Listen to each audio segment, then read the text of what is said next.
Hello বন্ধুরা, তো আজকে তোমাদের সাথে আমি আলুর পরোটা রেসিপি শেয়ার করছি। তো তার জন্য আমি সমস্ত জিনিস জোগাড় করে নিয়ে নিয়েছি, তোমরা দেখতেই পেলে।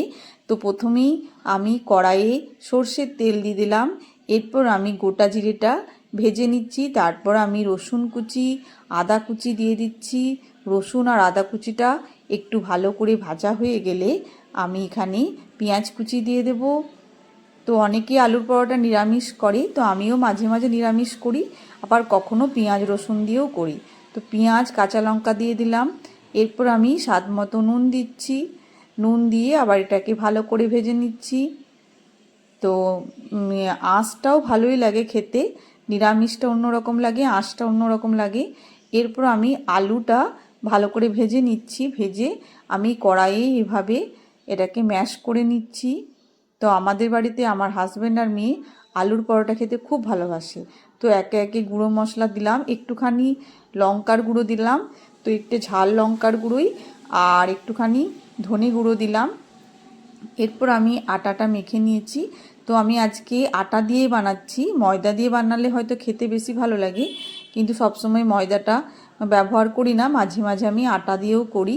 তো আটাটা মেখে নিয়ে এরপর আমি আটাটার এর মধ্যে লেচি করে করে এভাবে ভরে দিচ্ছি।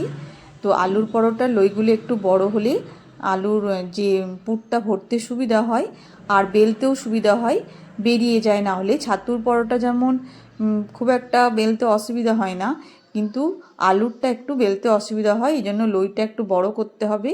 বড় করলে বেলতে একটু সুবিধা হয়।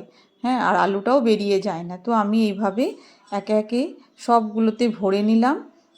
এরপর আমি বেলে নেব। তো আলুর পরোটা মেয়েকে টিফিনেও বানিয়ে দিই, ব্রেকফাস্টেও দিই, আবার রাতের ডিনারেও আমরা সবাই খাই। তো আমাদের বাড়িতে আলুর পরোটাটা সবাই খুব ভালোবাসে।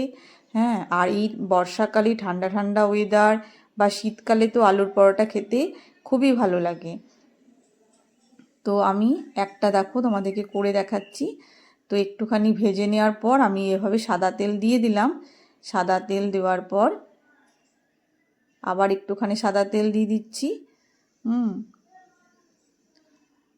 তো আমি একটা করে করেও করি, আবার অনেক সময় দু তিনটেও একসাথে করে নিই, এই যে তেলটা যাতে অ্যাবজর্ব করে নেয় সেই জন্য একটা পরোটা দিয়ে আমি এটাকে এইভাবে উল্টে পাল্টে নিচ্ছি।